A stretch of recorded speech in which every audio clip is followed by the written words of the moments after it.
तो नमस्ते, प्रणाम, स्वागत है सभी का पीवी न्यूज़ भोजपुरी में। तो फैलन गाइस, आज बात करने वाला हो कि आज मैं बर्बाद हो गया हूँ, पूरा आबाद हो गया। आपको एक ऐप्स के बारे में बात बताता हूँ कि जो ऐप्स का नाम है एनीडेस्क। तो कल मुझे दोपहर को मेरे पास कॉल आया कि बताया गया कि आपका जो एटीएम कार्ड है वो एक्सपायर हो गया है। कस्टमर केयर से बात कर रहा हूँ कि आपका एटीएम एक्सपायर हो गया है, कि आपको एटीएम को वेरीफाई करना पड़ेगा, नहीं तो आपका खाता बंद हो जाएगा। तो मुझे लगा कि सच में कि हो सकता है कि मेरा एटीएम एक्सपायर हो गया, इसलिए सेंट्रल बैंक से कॉल आया हुआ होगा। मैं तो बोला कि अगर आप इसका वेरीफाई नहीं कीजिएगा तो आपका खाता 10 साल के लिए बंद किया जाएगा। तो मुझे भी थोड़ा लगा कि वाकई में शायद हो सकता है, क्योंकि इतना प्यार से और इतना अच्छा से बात कर रहा था, तो मुझे डाउट नहीं आया। मैंने सोचा कि कल ठीक है।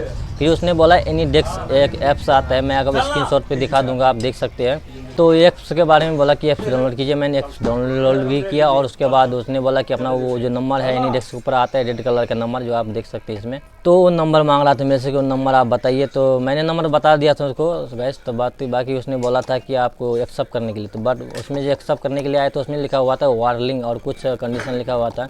बट मैंने उस टाइम उसको मैं एक्सेप्ट नहीं किया। मैंने बोला कि देखिए अभी मैं कर सकता हूँ, मैं अपने बड़े भाई से कॉल करके पूछूंगा कि इसके बारे में कि मेरा बैंक में क्या प्रॉब्लम है, नहीं है, मेरा एटीएम एक्सपायर हो गया, इसके कारण बैंक वाले बंद कर रहे हैं। तो मैं बात करके आपको बताता हूँ। तो बोलते नहीं आप कॉल डिस्कनेक्ट नहीं कर सकते हैं, कि उसके बाद आपको कॉल नहीं किया जाएगा, आपका बैंक यानी कि बंद कर दिया जाएगा। तो फिर मैंने बहुत कोशिश किया, लेकिन वो मान नहीं रहा था, बार बार बोला था नहीं आप बात कीजिए, आप अगर कॉल डिस्कनेक्ट करते हैं तो आपके फिर दोबारा बात नहीं किया जाएगा, आपके अकाउंट 10 साल के लिए बंद कर दिया जाएगा। फिर भी मैंने नहीं माना, क्योंकि मुझे डाउट आ रहा था। तो मेरे दोस्त यार है एक, उसी से मैंने बात किया, तो उसने बताया कि ये फ्रॉड वाले हैं ऐसे। आप लोग के पास भी अगर जैसे मेरे साथ हुआ, मैंने तो समझ चुका हूँ भाई, लेकिन अगर आप लोग के पास भी शायद अगर ऐसा कॉल आया कि बैंक के नाम पे बोले, कुछ भी फर्जी बोले, आपको बोले कि एक ऐप्स डाउनलोड कीजिए, अब उसमें ऐसा कुछ भी OTP या कुछ भी शेयर करेगा मांगेगा, तो आप उसको मत दीजिएगा, क्योंकि वो फ्रॉड होता है।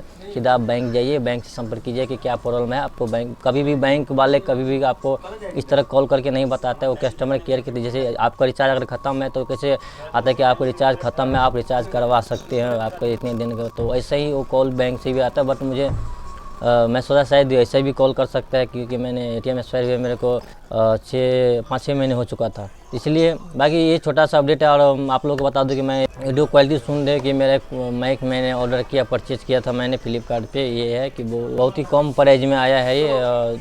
तो आप लोग को वॉइस क्वालिटी भी आप लोग सुन चुके होंगे कि आपको अच्छा आता है। बाकी तो ये वीडियो यहीं तक है, आप लोग समझ जाइए। ऐसा फर्जी कॉल आते हैं तो आप प्लीज़ उसे कुछ भी शेयर मत कीजिए, क्योंकि मेरे साथ हुआ, मैं तो समझ चुका हूँ। बाकी आप लोगों को पता नहीं, बहुत सारे लड़के के साथ ऐसा हो चुका है, तो ये लेकिन आप लोगों के साथ ऐसा ना हो कि आप मेरे वीडियो देख के आप समझ जाइए। बाकी वीडियो यहीं तक, चैनल सब्सक्राइब करना। मिलते किसी नेक्स्ट अपडेट के साथ, तब तक के लिए बाय बाय। चैनल